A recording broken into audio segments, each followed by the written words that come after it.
please be seated. Hello, Yana. Hello. This case of Cameron v. Melvin. Thank you, Ron. Good day, everyone. Good day. Miss Cameron, you tragically lost the love of your life 3 years ago and now find yourself standing before me fighting to prove that he is your child's biological father.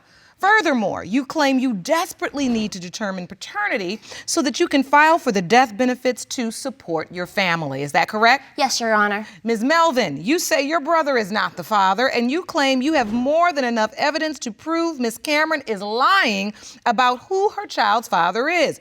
You believe she's trying to receive death benefits she is not entitled to.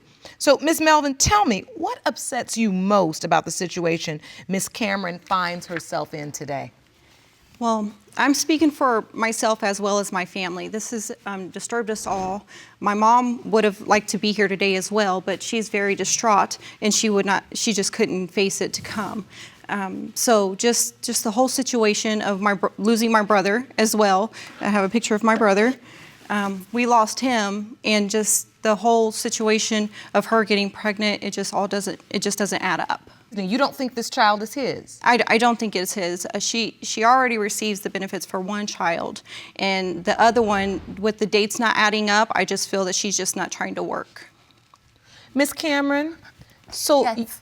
You say today's court date is very important. Yes, because his father's name is not on this birth certificate. Let me see the birth certificate. And that breaks my heart because my father's on my birth certificate. He's on my other child's birth certificate, so. So because he's not on the birth certificate, this child, is it Malachi? Yes. Is not entitled to death benefits. No, because they said I have no proof of him being his son because he passed when I was 12 weeks pregnant. So the stakes are very high. Yes, they really are. I need help. I'm a single parent of 2 kids. I need help. It's hard. I want to get the background on this. Okay. Please tell me about your relationship with the deceased. All right, I was 19 when I met him. And it just started off from there. Like, we was attached to the hip from that point on. I got pregnant with my first child within 2 months of being in, and we went and got these pictures done like a month after we got together because we fell in love it was love at first sight. We was planning our son, which nobody knew about that, only me and him, because we didn't want, just in case I did not get pregnant, I did not want, right there he is, look how juicy he is. Mm-hmm. You know, look how cute he is. Yes, he is. And he looks like, he does look like me, because I guess I got strong genes, but he looks like Jackie. So you have an older child together? Yes. And then you planned for the next one? Yes, because I was like an only child, and it was not fun. I wanted someone for my other child to play with. So I went and talked to Mr. Rathert, so he was like, okay, we can go ahead and try, just let's keep it under wraps. So wait, I want to understand this first. Now, Miss Melvin, during this time, your brother's in a relationship with Miss Cameron. You know about her, right? Correct. You know about the children. Correct. And so you still feel like she's trying to get something that isn't entitled to her? Why do you think she's not entitled to it if... Well, there's a couple things. He had came to me it was a month before we found out she was pregnant and said that she had gave him an STD, and I work at an urgent care and I see a lot of stuff. So he told me, I said, are you sure he was like, man, I haven't done anything. I loved her. And so I'm like, oh, okay. I said, go up there and get tested. Take her to get tested. And he said they both got treated. So that made you believe she was cheating on him because of this situation. The situation. Miss Cameron, is that what happened? I found out I had the STD when I was pregnant with my daughter. So we don't know who that came from because he was out in the streets, his lifestyle.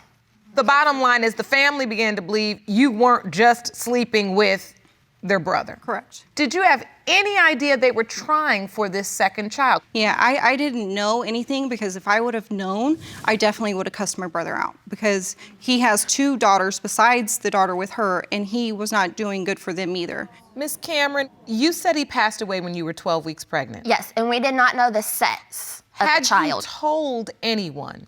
Yes, I told my best friend April, and I told my mother, and I told my father. I don't know who he told, but I know that's the 3 people I told. And at the point that you told him, did he tell his family? No, he said wait for a couple days to make sure, because it was a home pregnancy test that we took. So how soon after you found out you were pregnant did Mr. Rathert pass? I was 12 weeks when he passed. No, 13 weeks, I'm sorry, because I started bleeding at 12 weeks. And he rushed me up to the hospital because I had blood all the way down my ankles within 5 minutes of started bleeding. So I thought I was going to lose him. So I was stressing over that. Your Honor. And then the next week, he passed away. And how did you find out he passed away? I went downstairs to go to the bathroom, and I came back upstairs to go to bed, and he was snoring before I went downstairs. So I didn't think nothing of it. When I came back upstairs, he was not snoring. And because of the lifestyle he was living, every night I would put my hand on his back to make sure he was still breathing.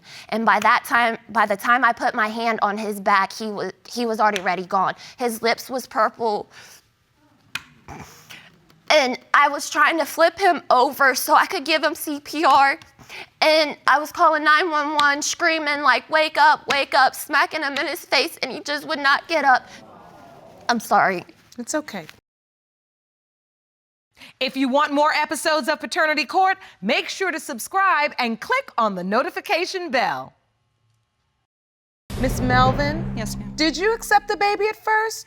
Well, the thing was, it went so fast. So when we found out she was pregnant, okay, which they didn't tell us, then it was, she almost had a miscarriage or whatever the situation was in the hospital. I ended up going there, and when I had to take my brother to walk away, we walked over to the snack machine, and on the way to the snack machine, my brother Jay, he told me, he was like, I'm not sure if this baby's even mine anyway. Why would he say that? He's the one that wanted it too. So your brother said to you directly, I Yes. don't know if this is my child. I don't believe that. Yes. Because he was excited when I told him that I was pregnant. He jumped up and down saying, please God, let it be a boy. I need a boy in my life. And then, so she's pregnant, I was taking her to her appointments. He was my and I brought a calendar to show you some things that from when we went to the appointment on June 28th. So from June 28th, with her due date of her supposed to be getting pregnant, this would have been when she got pregnant. And my brother was not even around because the due date changed. So this calendar shows me going to an appointment with her and you getting went to the due doctor date. with her on June 28th. Yes. And the doctor said she's 6 months pregnant. Yes. And so when you count back 6 months, yes, it's during the window of time when my brother wasn't even there. The time just doesn't match up. So that's another reason why I feel like it's not his child. Okay. And so, Miss Cameron, Yes. did you know where he was then? He was out running the streets doing. So he wasn't with you? We was in a relationship, but he was not at home. I stopped taking my birth control on January 16th because we talked about it on the 14th about trying to conceive our son. And that very next night is when I got pregnant. My son was born on October 17th. If you added that up, I would have got pregnant on January 17th. Well, Miss Melvin's saying the doctor said at the appointment on the 28th of June that you were 6 months pregnant. So if you got pregnant in January, if you count that back, 1, 2, 3, 4, 5. Maybe the dates was off. I don't know. That's a huge discrepancy. I have an ultrasound picture right here. I know this might sound crazy, but I posted it on Facebook. And this is his face like we're looking at each other. If you look in the eye, that is Jackie. Look at that bald-headed self up there and look at the bald-headed in the eyeball. And actually, there's another face right here that looks how fat Jackie's face was. Because I know I sound crazy, but it gave me peace of mind seeing that because I posted it on Facebook and I didn't even see it at first. And then people started commenting like, oh, there's somebody in the eyeball, there's somebody in the eyeball. I'm like, no, there's no way. And I zoomed, because it was on my phone, I zoomed it in and there is somebody in that eyeball. And I believe with all my heart that is a sign from Jackie saying that he was still with me when I had that ultrasound done. Because I cried and I begged God to give me a sign that Jackie was Well, I'm going to tell you something. In this courtroom, I handle paternity. So this is beyond my area to refute, but I will say this.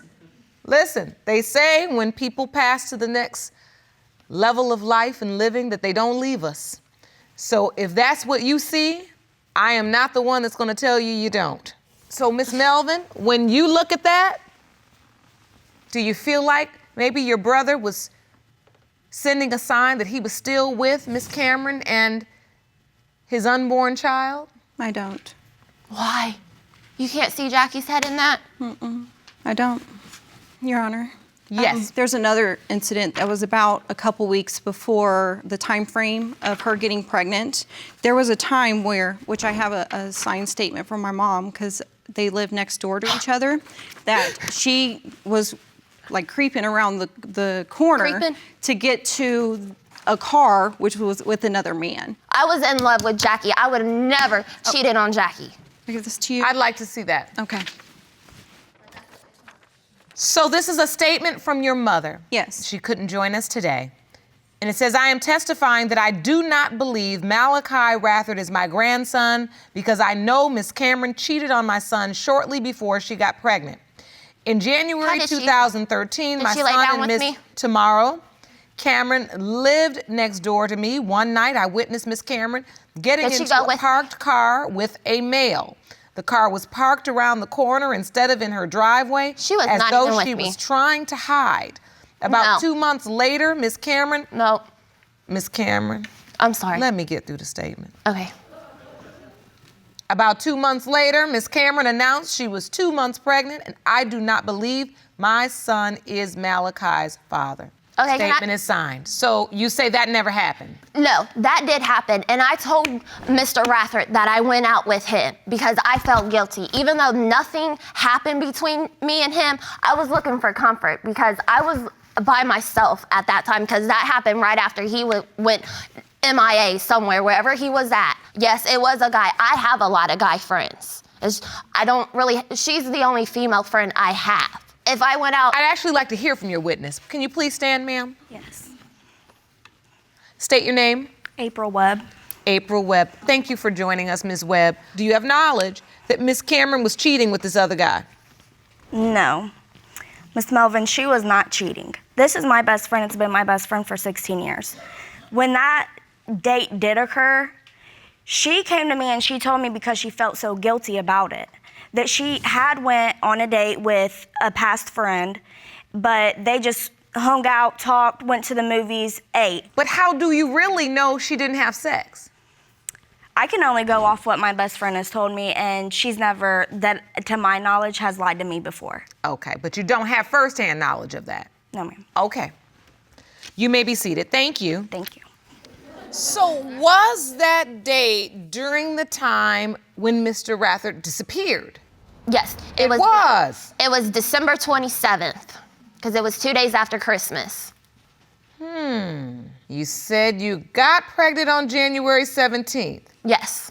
Even if what you're testifying to is true, do you understand why Ms. Melvin and her family could count back and say, this is what I saw her do in the month of December? That's why they have doubt. I know for a fact, deep down in my heart, I did not do anything with him.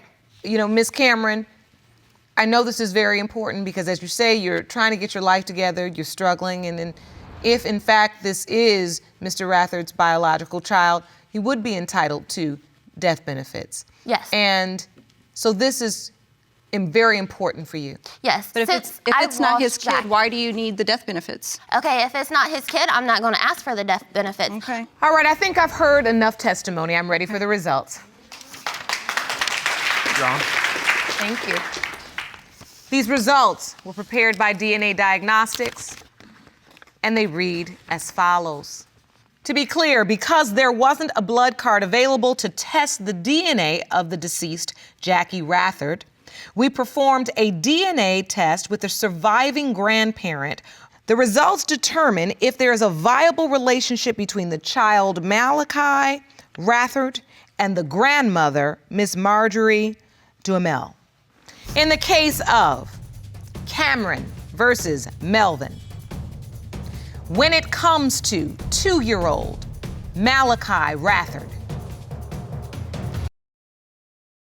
Do you want to watch Paternity Court on TV? Go to paternitycourt.tv to find your local listings. It has been determined by this court, Ms. Duhamel is related to Malachi Thank Rathard. Jesus. Thank you. Now, do you believe me? I guess. I was being honest with you. I know there have been challenges in this relationship because of everything. But one thing Ms. Cameron said, which is true, is that since this is your brother's child, this child is entitled to whatever benefits would be available to him. And from her testimony, they need it. Ms. Cameron? Yes. It feels good to just finally have it. Yes, it does. But Here. it still makes Tissue? me mad. What's the issue? Thank you, Ms. hug Melvin. Thank you, Ms. Melvin. It's not easy to lose someone we love, and it calls up a lot of issues and unfinished business and unanswered questions and things we can't address with the person that has gone on and left us here to deal with all of the rest of everything. And that's not easy. No, it's not. But here, in addition to the unanswered questions and things, he's left beautiful children behind. And I think that's where we have to put our focus at this point. Right, I family? agree. Is on the children. We have counseling and resources for you. So please, please keep the children at the forefront of your minds. I wish you the best of luck. Court is adjourned. Thank you.